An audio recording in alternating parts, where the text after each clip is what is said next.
Hi, my name is Pat Posa, and I am a Quality Excellence Leader at St. Joseph Mercy Health System. And today we're going to talk about preventing CLABSI, or central line associated bloodstream infections in skilled nursing facilities.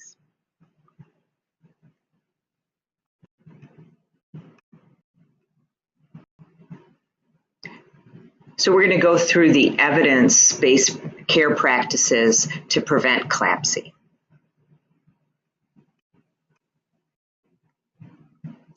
Well, first of all, we know that the problem is large in that we have lots of central line associated bloodstream infections in the United States. Most of the current data is for in-hospital. Currently, long-term care is not expected to report central line associated bloodstream infections. So the data I'm going to present to you is based on acute care hospitals. 30,000 CLABSIs in the ICUs yearly, 2.27-fold increased risk for mortality when you have a CLABSI. And we believe that 65 to 70% of the CLABSIs are preventable. This also costs a lot of money because the patient is usually in the hospital longer and might end up needing post-hospital care as well.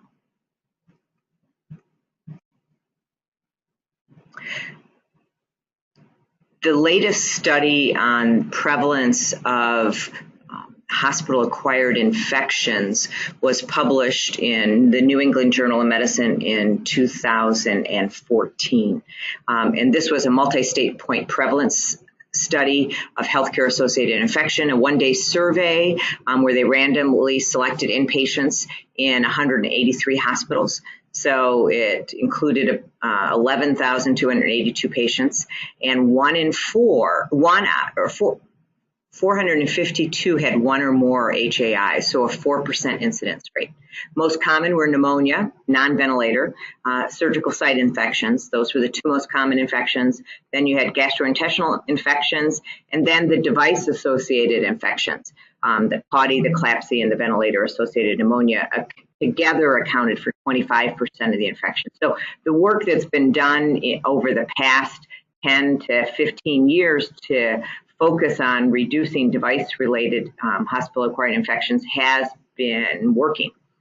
But we still estimate that there are over 648,000 patients with about 721,000 HAIs in acute care hospitals currently. So significant amount of central line associated bloodstream infections. It's reported as a rate, central line associated bloodstream infections per 1,000 catheter days. And you can see the incidence here in different ICUs and wards. So what about in the home, in skilled nursing facilities and nursing homes? Well, we see 1.4 to 5.2 infections per 1,000 resident care days. So there is an incidence of it. 765,000 to 2.8 million infections occur in nursing home and skilled nursing facilities every year. So this is an important information to know and to put in good prevention practices. And as a result of that, we see about 280,000 deaths in nursing home and skilled nursing facilities of residents as a result of these healthcare-acquired infections. In a 212 prevalence study, 28% of acute care patients had central lines, and 14% of the hospital-acquired infections were bloodstream infections. And so this study showed estimated in 41,000 CLABSIs annually in hospitals. The CDC puts out a national progress report on hospital-acquired infections, and you can see here that we've seen a significant decrease, 50% decrease in central line associated bloodstream infections from previous. So work is being done and continues to be done to continue to lower the incidence. Well, let's talk about how you get a central line bloodstream infection, and then as a result of how you get it, what prevention practices should you put in place to prevent it? So the potential sources for the infection are getting through the bugs getting through the skin, and this is either at insertion when you're putting the line in or during the time that the line is in place. So you don't have an adequate dressing, intact dressing continuously present. The other way that you can get an infection is through a contaminated catheter hub. And then the third way is through contaminated infusate. And we have very strong pharmacy standards, and so that's a very rare incidence. So we're going to focus our infection prevention practices on those two other reasons. The practices that I'm going to share with you now are the ones published by Shea and IDSA in 2014. There are two bundles of interventions to prevent central line associated bloodstream infection. The first one that's up on the screen now is related to insertion. And so these 5 elements are key practices to ensure that during the insertion process, you don't put in bacteria where it shouldn't be. So the first strategy is to don't put a line in if you don't need it, and to talk about it every day to see if you can remove it.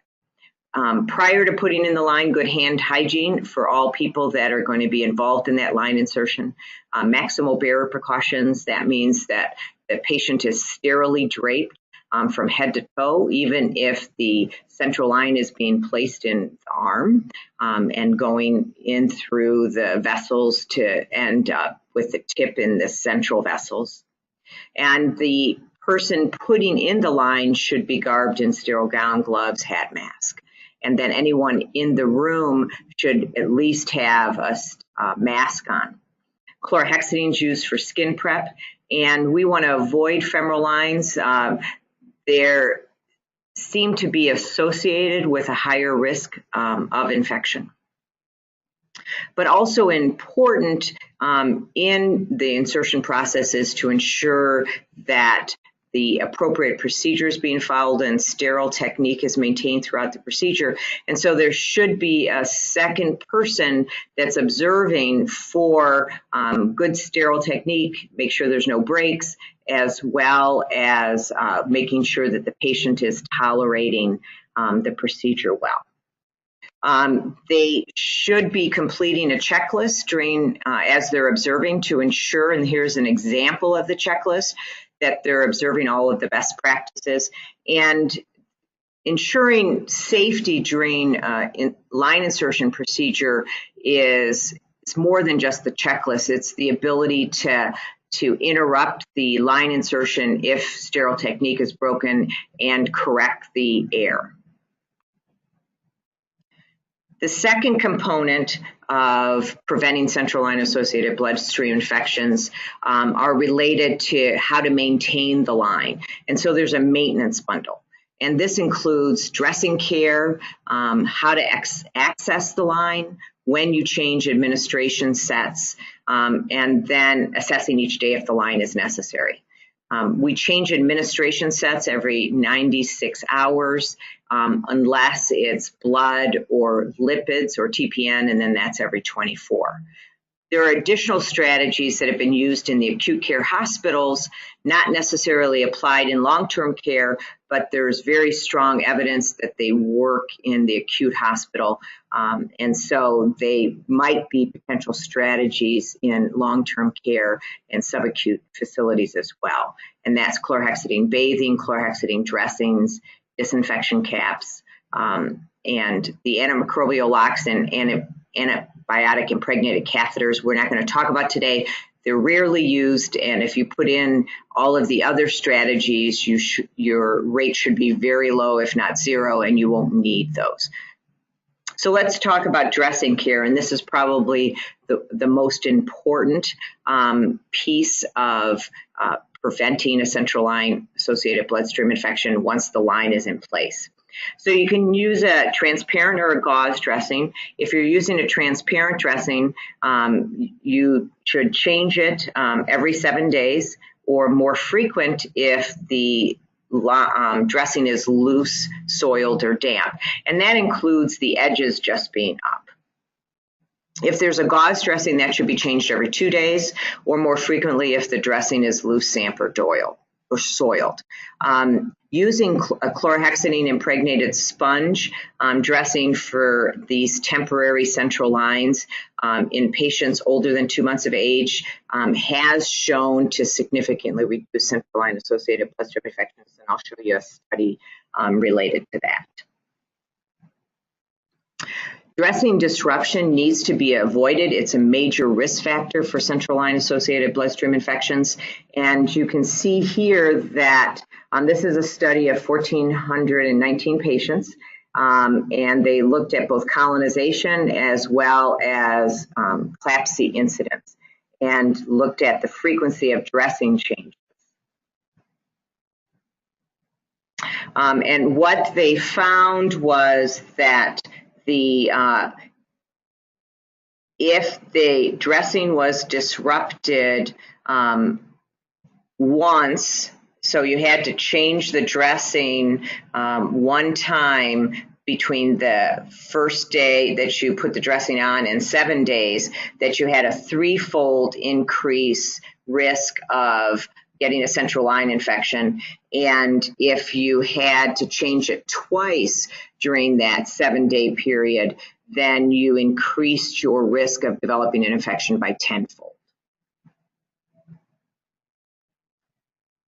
One of the other areas that we know can influence central line associated bloodstream infections is how we bathe our patients. Traditionally, we have used soap and water basins, basins with soap and water, and those have been demonstrated to be an independent predictor for the development of central line associated bloodstream infections. And that's often because they're contaminated.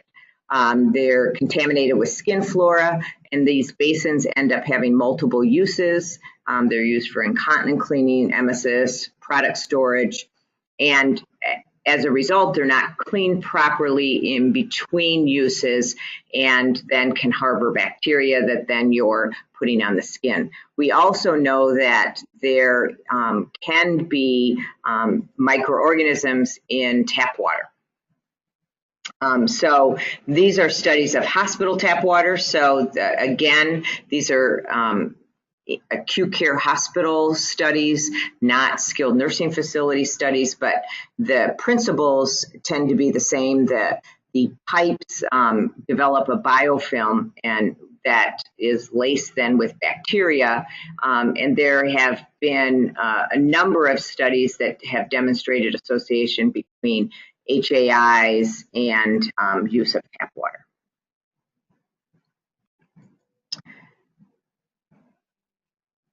So going basinless bathing, either with just a non-medicated cloth or with CHG, has been where an intervention that acute care hospitals have put in place to decrease hospital-acquired infections. This is a meta-analysis of the impact of bathing daily with chlorhexidine baths, either impregnated cloths or CHG bathing. You can see the top half studies are CHG bathing, and just using CHG onto a washcloth or a cloth, and the bottom studies are CHG impregnated cloths. And you can see that based on the odds ratio, if it's to the left of the center line, it favors the intervention, and this intervention is CHG bathing. And so it significantly is to that left, and so CHG bathing has been demonstrated to reduce central line associated bloodstream infections. So that's something to consider. In the hospitals, we use CHG BAS for all of our ICU patients. Out on the floors, in our immunocompromised patients, such as on our oncology floor, if they have a central line, we will use CHG BAS. And here's a second meta-analysis looking at a lot of the same studies. This is just with the CHG impregnated cloth, and again demonstrating a reduction in CLABSI. So dressings are important, how we bathe our patients are important, and then how we access the port to infuse piggybacks or administer medication.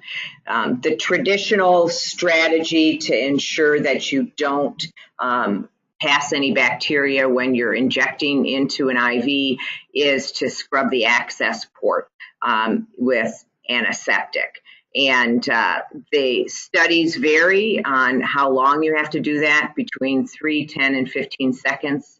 But also, we know scrubbing the hub isn't as effective as other methods in getting rid of all the bacteria.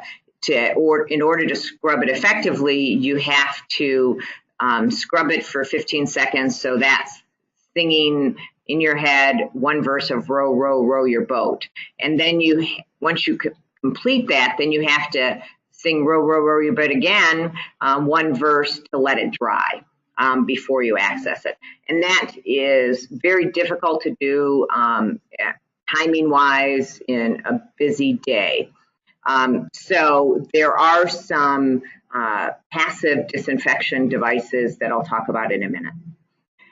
Here, there are other items related to care after insertion, related to changing administration sets, and you're using the appropriate needleless valve systems. This is just a summary of the evidence on how to disinfect the needleless connectors.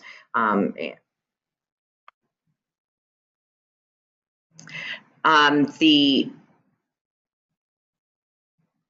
needleless connectors, so there are disinfection caps. So the item number 2 is talking about passive disinfection caps, and they have proven very effective in assisting